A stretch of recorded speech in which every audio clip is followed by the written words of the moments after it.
Now, the Harrier engineers just wait for the planes to come back. But they have a few things to keep them amused. Like their pet hedgehog, Dave. Oh, he's partial to a bit of fruitcake as well. Fruitcake, yeah. He devours in about a minute. He just comes out and sits around here until someone sees him and he'll... Have you tried him on a Boston cream yet? Nah, not yet. Engineer Archie's painting a mural to mark the squadron's tour of Afghanistan. I thought go for a nautical theme, including some nautical tattoos, get a bit of identity back for the Navy. Some days it's really quiet and you've got nothing on, so today's not been really that much at all. There's just been a few sorties going up. It's just waiting around for jets to come down. Other days it can be manic. You turn up just non-stop all day, just trying to get the jet serviceable. The next pilot ready to go is 30-year-old Lieutenant Simon Rawlins. His dad was a pilot and his mum was an air stewardess, so it's in the blood. I'm very, very lucky because the only thing I ever wanted to do was fly aeroplanes.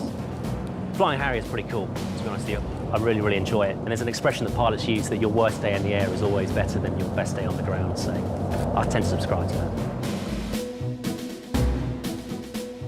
This is the highest state of readiness that we can get the aeroplane in without physically applying power to it. So in the morning, we check in, we get into the cockpit, we put all the switches in the right place where we need them to be, and hang our kit on the side of the aeroplane, such that when the call comes, we can literally, from a stationary start, we can be gear up within about 15 minutes on a good day.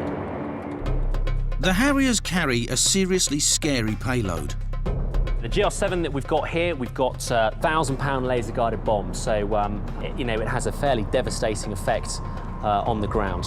These are our rockets. We carry 19 of them in each pod, so 38 in total, and we can fire them in a variety of modes, either a couple at a time or all 38 at once if required. These bombs can wipe out whole compounds.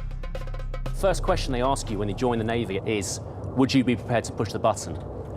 And I remember when they asked me, I kind of thought, well, we were doing peacekeeping at the time, it was Bosnia. It was never really an issue, and I kind of just glibly said, yeah, of course I would. It kind of brings it home when you're actually out here doing it. But ultimately, if you couldn't do it, you're probably in the wrong job. I personally don't take any satisfaction out of dropping bombs on people or hurting people. However, the only time we employ these weapons is normally in defence of British lives, say guys in the Army and the Marines, or coalition guys on the ground, and it's a last resort.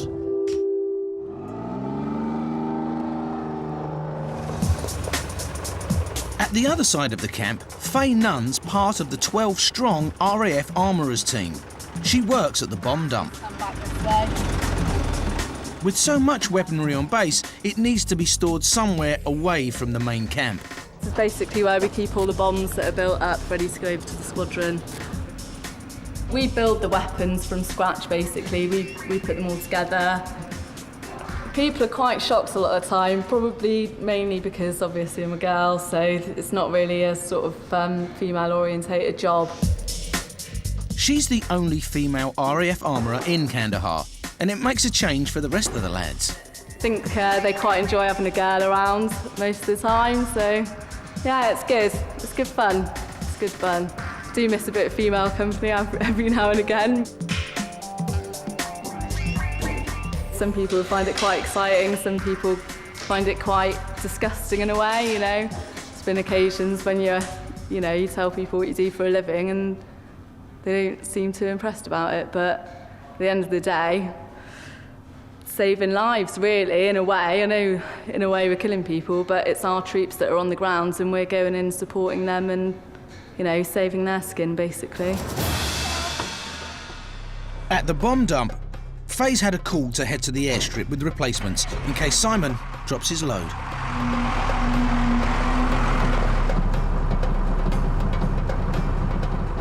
She's got a laser-guided paveway bomb on board and a 2-vehicle escort, just in case.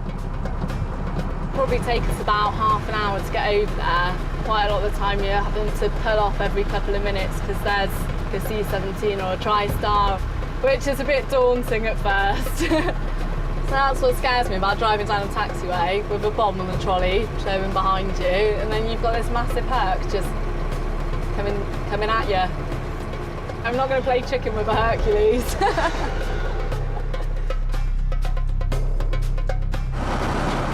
Faye's come up against another snag. Joe's just given me a little beat, so I think the straps might be a bit loose. Just jump out and have a quick look. Whoops. See, women drivers shouldn't leave us in control of a vehicle. Okay. Right, good to go again. Faye continues her cautious journey. Faye's arrived with a replacement bomb. These laser-guided missiles cost £50,000 each. The guys obviously are now just going to reload the weapon on from the one that was dropped earlier on. So they're now reloading that. As you can see, they do it very quickly. And then this aeroplane will be ready to go again, if required. Makes kind of all the hard work worthwhile, really. At the end of the day, you've helped some of the troops that are out there on the ground, you know, that are, you know, they've been out there struggling in a fight or whatever, and we've gone in and helped them out, which, yeah, it does make you feel good. The base is home to some classic military aircraft. The Harrier, the Chinook and the Hercules have all been around for over 40 years.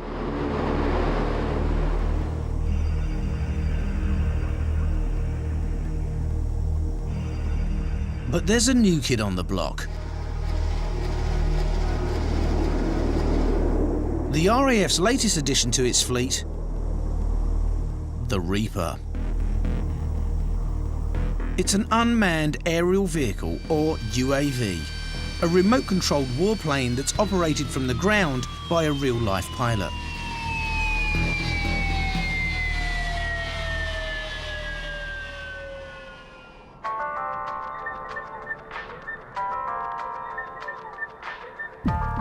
The RAF has a small fleet of UAVs in Kandahar, and the guys responsible for them are well aware of their controversial reputation. One of the biggest problems we have to deal with is perceptions. I think people have a view that this is some sort of robot machine, some airborne killing drone. It has very negative connotations. This is another warplane, just like the Harrier is, just like the Hercules is. It flies to exactly the same rules. The only difference is that the pilot isn't sitting in it. He's sat there, relative safety, on the ground. Mike's the pilot who's in charge of taking off and landing the Reaper. We've got a 12-hour day, 7 days a week for 4 months, without a break unless we get bad weather. Once it's in the air, Mike hands over control to another pilot, who's 7,000 miles away at a US airbase in the Nevada desert. Weighing in at just half a ton, the Reaper has a wingspan of 64 feet and a V-shaped tail for extra stability. It's driven by a turboprop engine, giving it a speed of 250 miles per hour. Underneath the nose is a powerful camera that beams clear images of the ground from 20,000 feet. We can look from many miles away and look at individuals and give us the advantage of knowing what the insurgent is up to before he knows where we are. The weapons are tucked under each wing. There's a mix of Hellfire missiles and GB-12 laser-guided bombs. Did the previous crew get clearance for RTB Flight Level 200? The Reaper's come to the end of its mission, so the pilot in Nevada hands over to Mike in Kandahar for the landing. We're just about to pick up the aircraft. We're getting something. All right, that's us just taking the aircraft from Nevada. It looks like a simulator, but he's landing a £10 million plane. I do think I'm flying. You get absorbed, you're flying a mission. Apart from you're not pulling G, that's the only difference. The heart rate's up, the adrenaline's going. You know the implications if you get it wrong are severe because there's a lot riding on it, obviously. Mike's relying on monitors to guide him in. So a 2D image, it's difficult to get a feel if you're sinking or whether you're drifting. So yeah, that's probably the biggest challenge, is landing it safely. And then just trying to keep your speed, dealing with updrafts, downdrafts, changes of airspeed. You have to be quite proactive with the throttle. Its lightweight design means one wrong move can spell disaster.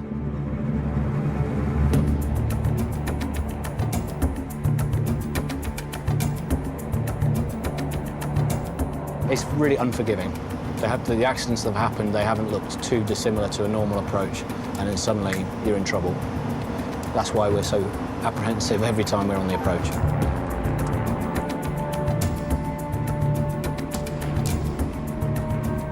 But it's not home and dry yet. The second hardest thing to landing it is taxiing it.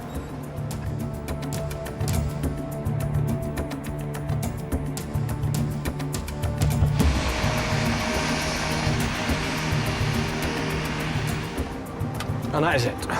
Done. Paperwork, lunch, gym, bed. And so the routine continues. It's certainly the future, and we're looking at all sorts of other concepts as well. Whether it's the end of the manned jet's time, we'll tell. There's not much downtime when you're living in a war zone. But when you are off duty, you might as well do something useful, like raise money for charity. At the British Gym, the Naval Strike Wing are competing in a triathlon, officers versus engineers. It's all in a good cause, help for heroes. Pilot Tremors is leading the officers' team. To be honest, there's anything we can do to help our own wounded, the boys will always pitch in. And also it gets some lads versus officers rivalry going, so that'll be good as well. They've got to run 3 miles, row a mile, and then cycle 27 more. That's it, finish it off now. 2, 1, 3, yeah! And there's other distractions. Hello. Like the fishing pond. Hello, Padre, how are you? Have they actually got fish in you? We've been teaching other people to cast as they've been... Ah, yeah. Yeah? Do you want to go? 10 o'clock, 2 o'clock, so like that. So that's the plan.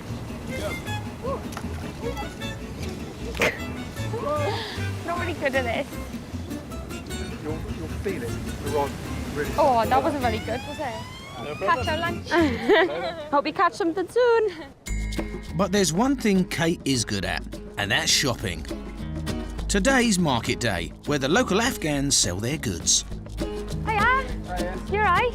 First, a quick security check. My picture. It's not long till the girls are bartering. 45. 45? Yeah. 35. They don't exactly drive a hard bargain. 40? 45. It's up to you. Thank you very much. Banana. Kate wants to get souvenirs to take home to Wales. I've got to get some pashminas. That's nice. Look in the back side. 50? Yeah, each 25. 25. How much did you pay? 20. She paid 20. This time round, she bags herself a bargain. Thank you, Banana. Bye. The market gives Kate a chance to practice her Arabic, because although she's from Wales, she's half Iraqi. I never used to tell people when the Iraq War kicked off a few years ago, because some people didn't react very well to it. Some people just don't believe me, or they're just shocked, because I don't look Arabic. They just don't expect it. And other people will laugh and say, oh, have you been security cleared?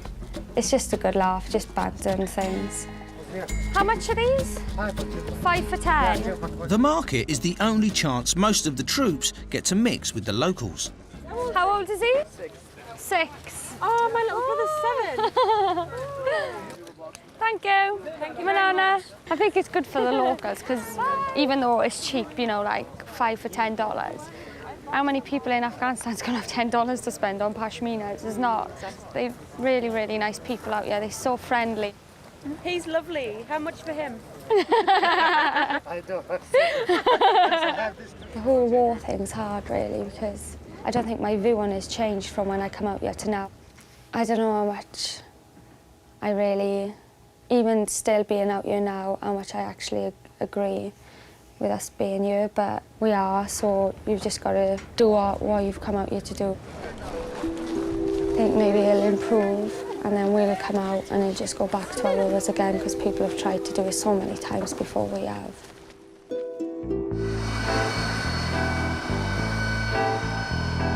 It's party night for the Naval Strike Wing.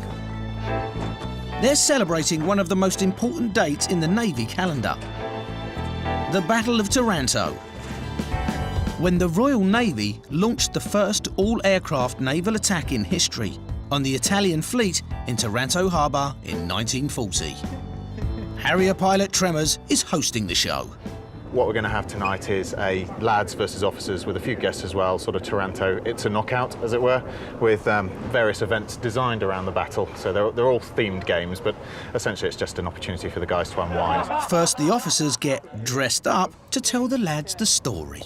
The battle itself commenced at 22:58. The flare droppers and the bombers hit the oil tanks on the eastern side of the harbour, which actually lit it up and allowed the following aircraft to home in. 3 of the torpedo bombers... Next up, Pilot Bolly plays an Italian sailor, complete with authentic accent. Well, sort of. I think the only aircraft the British have is the Swordfish torpedo bomber. It is a very, very old biplane, so very slow. Now, time for some fun. The game's basically navigating to Taranto around various obstacles. The boys are going to be blindfold, under fire from other teams.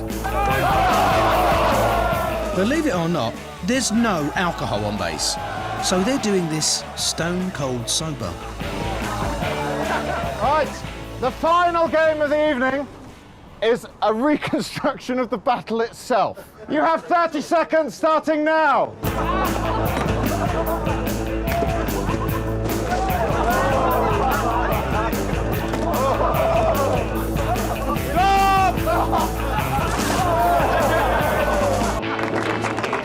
There's one other celebration. It's engineer Archie's birthday, but instead of the usual sing-along, his mates have chosen his favourite song. Look in her eyes. She's out of my league. Just a fool to believe I have anything she needs. She's like the wind.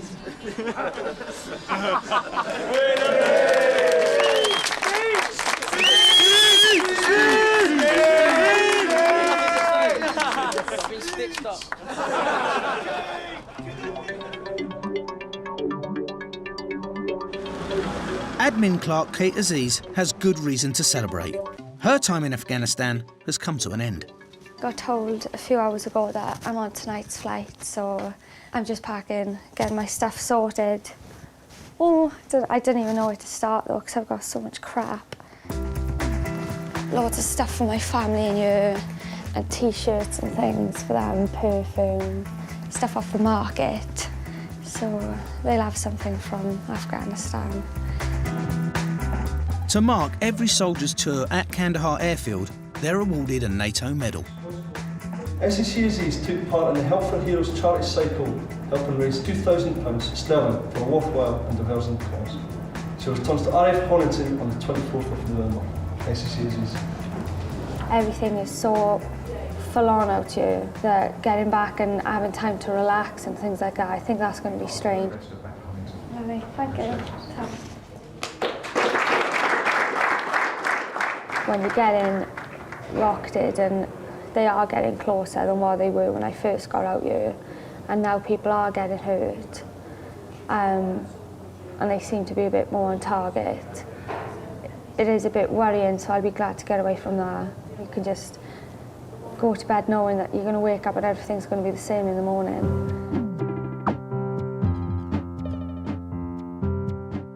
I suppose I've been here sort of nearly 4.5 months now, and you get really close to people, and I am going to miss it. Probably cry.